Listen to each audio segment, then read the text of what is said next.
Go on and see what else Peter is learning. He's watching. He's watching Jesus, isn't he? He's watching him heal. If we were going to read all this, we'd see he's watching him cast out demons. He's watching him forgive sin. He's watching him do all kinds of things. He watched him feed 5,000 from, a little boy's lunch. And, I'm sure that all of those things were like, wow, how did he do that? How did he do that? Never knowing that maybe someday he's going to have to do some of that himself. Because we know that later on, Peter did heal, didn't he? In fact, it got to the place where they laid out on the street where Peter could just pass by them and his shadow could fall on them and they'd be healed. So, all the time he's watching Jesus. He is learning what it is he's supposed to be doing. Let's go to Matthew 14. Matthew 14. Matthew 14, verse 21. Now, this is the feeding of 5,000. Peter's right there. He's in on it. He sees that they have this little dabby lunch from this little boy. And after all of these people have been fed, they pick up 12 baskets of leftovers. So there's a whole basket of food for each one of the disciples, isn't it? And so it says in verse 21, and those who ate were about 5,000 men, besides women and children. So, there could have been 20,000 or more, because that's just counting the men. Now let's go on to verse 22. Then he made the disciples get into the boat and go before him to the other side. Now, watch that again. He told them, he made them, my translation says, get in the boat and go to the other side. That's what he's directed them to do, right? Well, he dismissed the crowds. Okay, so they're to go to the other side. Don't you wonder what they talked about in the boat? I'll bet they talked about the feeding of the 5,000. They probably talked about, how did they do that? Man, I just watched it. He never ran out of food. There was just food always in his hands, and they probably talked about that and what that really meant. Now, go down to verse 25. So they're out in the middle of the lake, and it says, in the fourth watch of the night, he came to them walking on the sea. Now, a storm has come up, and we didn't read that part, but a storm has come up, big waves. It says they were beaten by the waves. So they're out in the middle of the lake. Now, I want you to think about this. What had Jesus told them they were to do? Go to the other Cross side. the lake to the other side. Okay, but they're out there and a storm comes up, and they are afraid. What are they afraid of? They are afraid they're going to sink, correct? And yet, what have they been told? They're going to get to the other side. So many times we get disturbed by the circumstances, don't we? About what's going on when they're in the midst of something. And so they're terrified. And in verse 25, in the fourth watch of the night, that's about 3 o'clock in the morning, he came to them walking on the sea. But when the disciples saw him walking on the sea, they were terrified, saying, it's a ghost. Well, they thought it was a ghost. And they cried out for fear. But immediately he spoke to them, saying, take heart, it is I, have no fear. There's 365 places where it says, have no fear, or fear not. One for every day, all the way through the Bible. 365, isn't that interesting? I guess Jesus knew, and God knew, that we would constantly be afraid. And now look at verse 28. And Peter answered him, Lord, if it is you, bid me come to you on the water. Now, why do you suppose Peter said that? I think this is one of those impulsive things about Peter. Wow! If you can walk on the water, maybe I can. A kind of new adventure. And so, look what Jesus said to him. He just said, come. Now, Jesus has invited Peter to join him. Is that correct? He didn't command him. He didn't say, well, you can't do that, or are you sure you really want to do that, or anything. He just said, come. If you'd like to walk on the water, come. So Peter got out of the boat and walked on the water and came to Jesus. He's almost there. But, when he saw the wind, he was afraid and he began to sink. And he cried out, Lord, save me. And Jesus immediately reached out his hand and caught him, saying to him, O man of little faith, why did you doubt? Now, let's look at this for a minute. Jesus invited him to come and walk on the water, didn't he? And at first, he did okay as long as he was looking at Jesus. But then he looked at the storm. Then the wind, probably right at that moment, there was a big gust of wind and the waves splashed on him. And then he looked at the circumstances. And then he doubted. See, I believe with all my heart that we can get through anything if we'll keep our eyes on Jesus. Yes. When we start looking at the circumstances and we're looking at the storm around us, that's when we're going to sink. We have to keep our eyes on Jesus. Keep your finger here and go over to 1 Peter 5. I love the way that Peter kind of in his epistles talks about these kinds of things, and he just does it in, he doesn't do it in a preachy way. It's just out of his experience. 1 Peter 5, verse 6.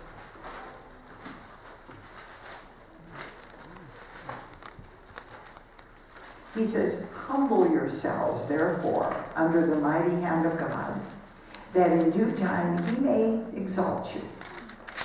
See, Peter always kind of wanted to do things on his own. I mean, even the idea he wanted to get out of the boat and walk on the water is a little bit impulsive.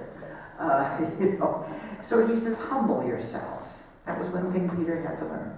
Humble yourselves, therefore, under the mighty hand of God, that in due time he may exalt you. Cast all your anxieties on him, for he cares about you. See, Peter really learned how much Jesus loved him, didn't he? And that he does care about him. Okay, let's go to John 6. John 6. We have to go back and forth with the different Gospels because each one kind of says something a little bit different. John 6. Now in this chapter, the most of this chapter is about, again, the feeding of the 5,000. It's John's story of that particular miracle. And then Jesus does this whole long teaching about how he is the bread of life. See, one of the things that really happened with the feeding of the 5,000 and the 4,000 was that people began to follow him because they thought he was just a great welfare system. Man, we don't have to eat. We don't have to work. We just follow Jesus and he feeds us. Yeah, this is neat, Let's just keep on following him and he will feed us. And, so a lot of them got into that kind of thing. But then Jesus starts talking about how it's him that's the bread of life. We are to feed on him, aren't we? Yes. And so when then as we go through this, we begin to see that the Jews began to dispute over this. Because he begins to even teach them that he is not just the welfare system. He is the literal bread of life. And eventually, of course, at the Passover meal, he's going to show them that it's his body that is going to be broken for them, that they are to partake of. So let's go to verse 66 of this chapter. 66. It says here that after this, after he talked to them about how, that he was not going to just continue to feed them every time they were with him, it says after this, many of his disciples drew back and no longer went about with him. Well, I don't know about this. Now he's going to start to make us go back to work, and, we thought we had it made here. We could just follow him around. So some of them began to doubt what was going on. And Jesus said to the 12, do you also wish to go away? He gave them a choice, didn't he? Now look at Simon Peter. I love this, and it's Simon Peter again. When Peter is connected with Simon, you know that this is going to be something good now. Simon Peter answered him, Lord, to whom shall we go? You have the words of eternal life.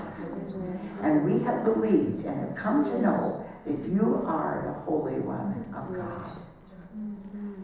Peter came out sometimes with some really good things, really inspired by God. These were the moments when he became Peter, right? And Jesus answered them, did I not choose you, the 12? But one of you is a devil. And of course he spoke then about Judas. Now go over to Matthew 16. Matthew 16. I love to watch Peter grow as we go through this. Matthew 16, verse 13. Matthew 16, 13. It says, now when Jesus came into the district of Caesarea Philippi, he asked his disciples, who do men say that the Son of Man is? Now I have to explain to you about Caesarea Philippi. I shall never forget the first time I went there in Israel. I had always pictured this as, I don't know, just any place out in the, I didn't picture it at all like it was. It's way up north, way north of Galilee. It's really right at the foot of Mount Hermon. Mount Hermon is the highest mountain in Israel. It's way at the northern tip of Israel, and it's the only mountain that has snow on it. And the runoff from that snow in the spring comes down and just floods down into a sort of a park, really. It's kind of a park now, kind of a valley area. There's just these waters just flowing down. We were there in the spring, this first time I ever saw this. And you walk into this area, there's water running all over the place, and there's some sidewalks. And you look up, and all around is this huge cliff. It's kind of like you're right out by the hogbacks.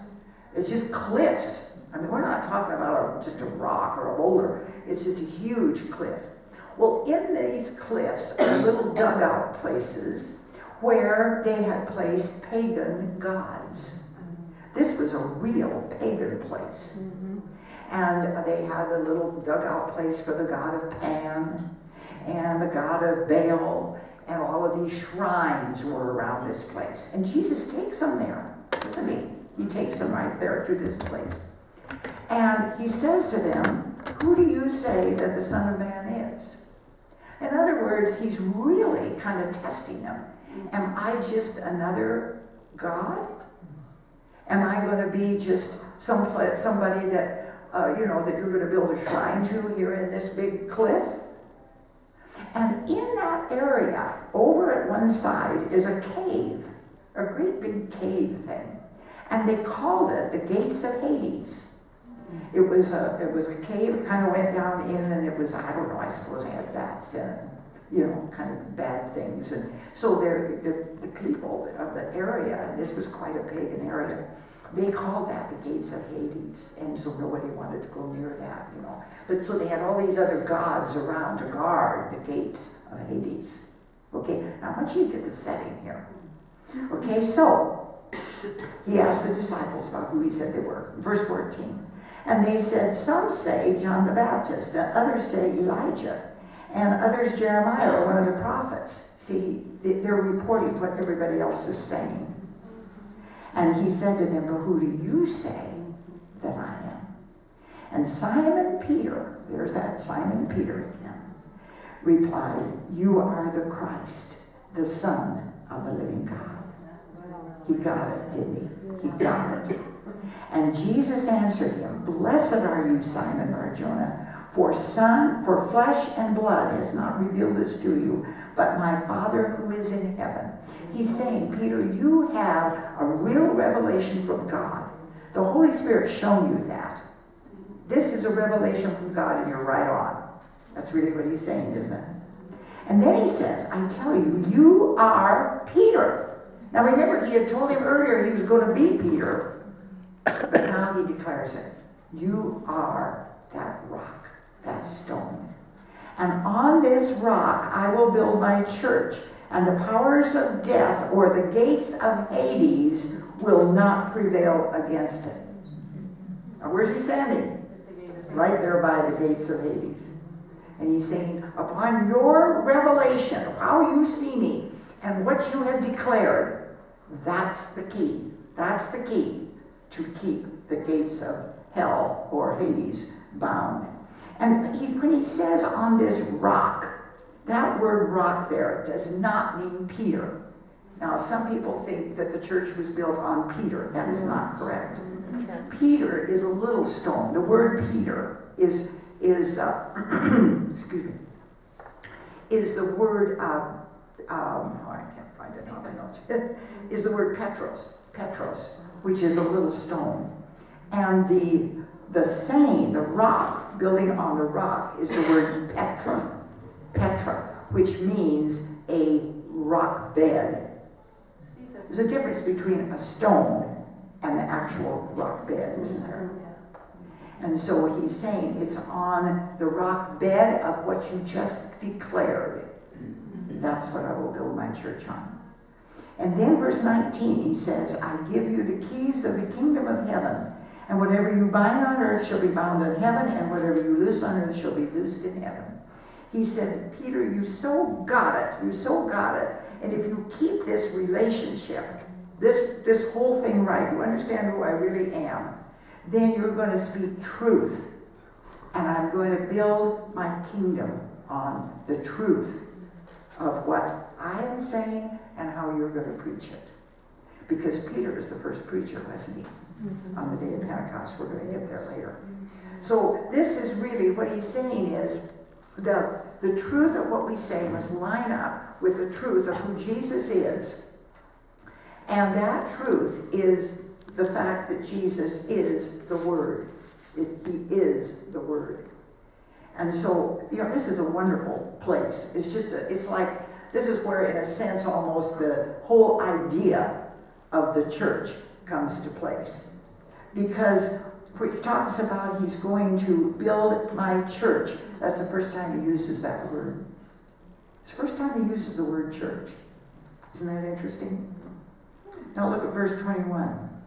From that time, Jesus began to show his disciples that he must go to Jerusalem and suffer many things from the elders and chief priests and scribes and be killed and on the third day be raised.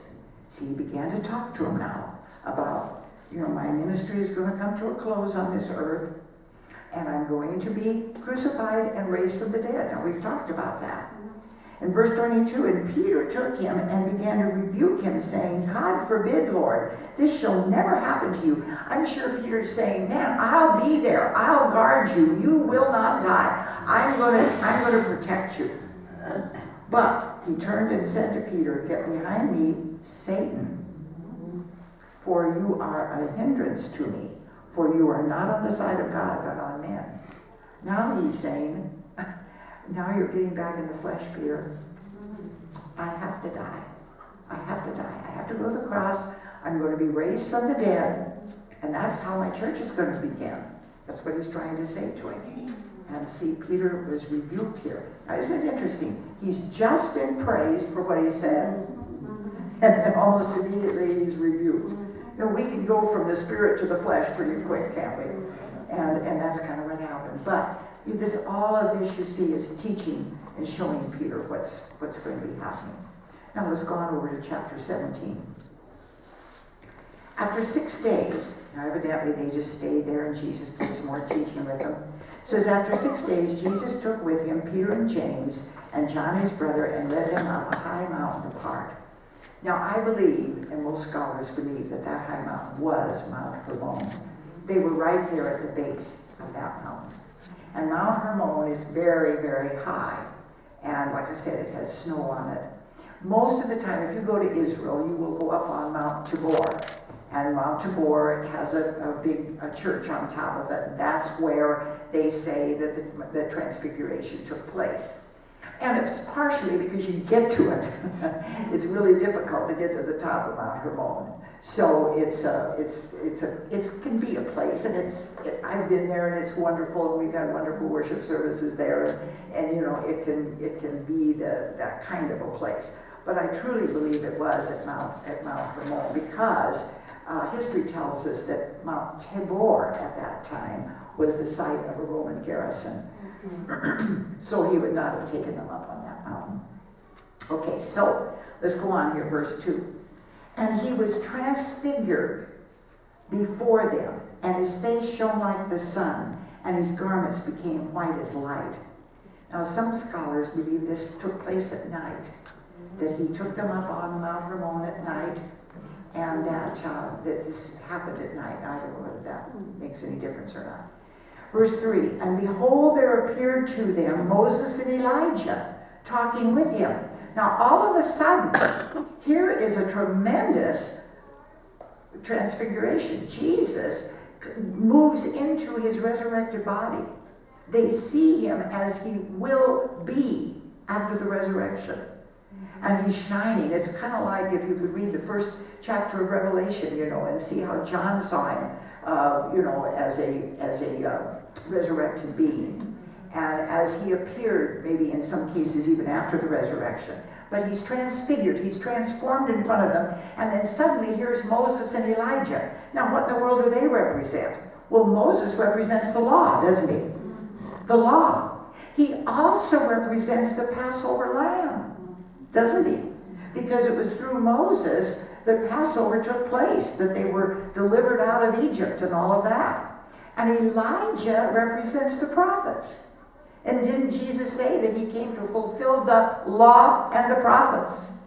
And so here they are, the prophets. The prophets would represent Isaiah 53, which tells us all about the crucifixion and what's going to happen. And so, see, they get a revelation of these two manifestations of these two tremendous people that, as Jews, they would understand and very highly revere. And so, verse 4, I think this is so interesting. Peter said to Jesus, Peter jumps right in. He says to Jesus, Lord, it is well that we are here. If you wish, we will make 3 booths here. One for you, one for Moses, and one for Elijah. Now, booths. What are booths? Well, at the Feast of Tabernacles,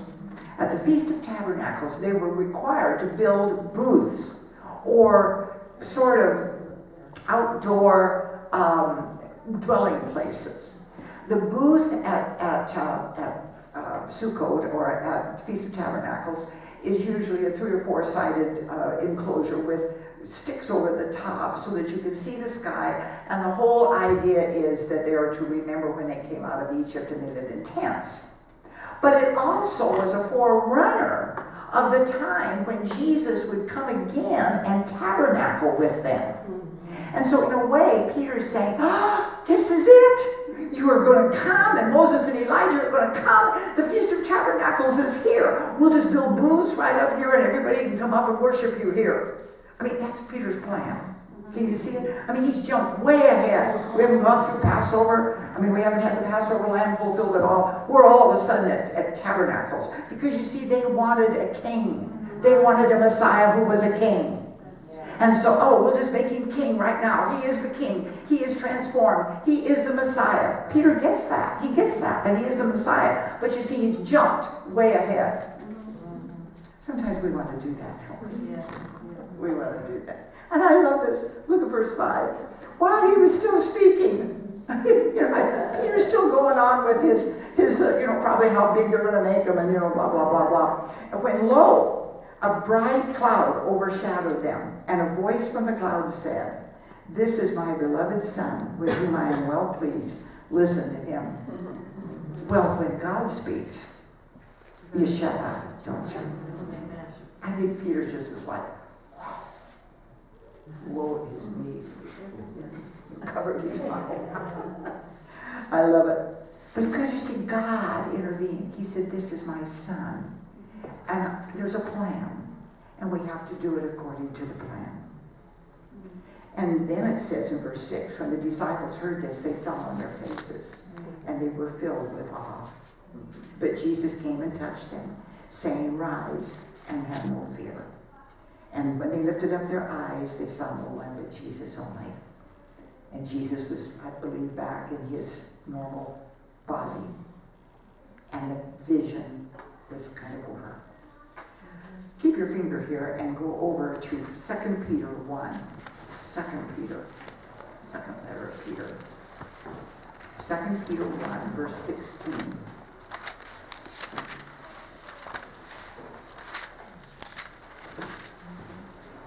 2 Peter 1, verse 16. This epistle, this letter, we believe, was the last one Peter wrote shortly before he died. Peter was crucified, and he asked to be crucified upside down. He did not feel he was worthy to be crucified like his Lord. Peter became a wonderful, wonderful man. We're going to be studying about that in a couple of weeks. Verse 16. He says, "For we did not follow cleverly devised myths when we made known to you the power and coming of our Lord Jesus Christ, but we were eyewitnesses of his majesty. For when he received honor and glory from God the Father, and the voice was borne to him by the majestic glory, 'This is my beloved Son, with whom I am well pleased.' We heard this voice, born from heaven, for we were with him on the holy mountain." See, that really transformed Peter. Peter really saw what was to come, and I'm not sure he understood it all. It's very obvious he didn't understand it all, but he got a glimpse, didn't he, of what was to come. Wonderful, wonderful vision of what was to come. Now go back to Matthew 17, and look at verse 22. It says, "As they were gathering in Galilee, Jesus said to them, 'The Son of Man is to be delivered into the hands of men, and they will kill him, and he will be raised on the third day.' And they were greatly distressed." And when we talked about the gospel, we talked about this, how Jesus told them over and over that he was going to be crucified, and he was going to rise on the third day, but they just couldn't get it, could they? They just couldn't seem to get it. And so then we see that from then on, Jesus began to set his face towards Jerusalem. And we go over now to Matthew 18, verse 22. All right, verse 21. Let's start with verse 21. Now it's interesting, in between here, and I'm just going to take a moment to share this, in between where we just were and where we are now. They come to Jesus. This is where things begin to really turn against him. And they come to him and they start to talk to him about the temple tax. Are you supposed to pay the tax? And it was a volunteer tax, actually. And what they wanted to do was catch him up, when he wasn't following the law and so forth. And so Jesus says to Peter, "Go down to the lake, put your line in, and get a fish, and he'll have a coin in his mouth to pay the tax." Now, Peter's used to fishing with nets, for one thing.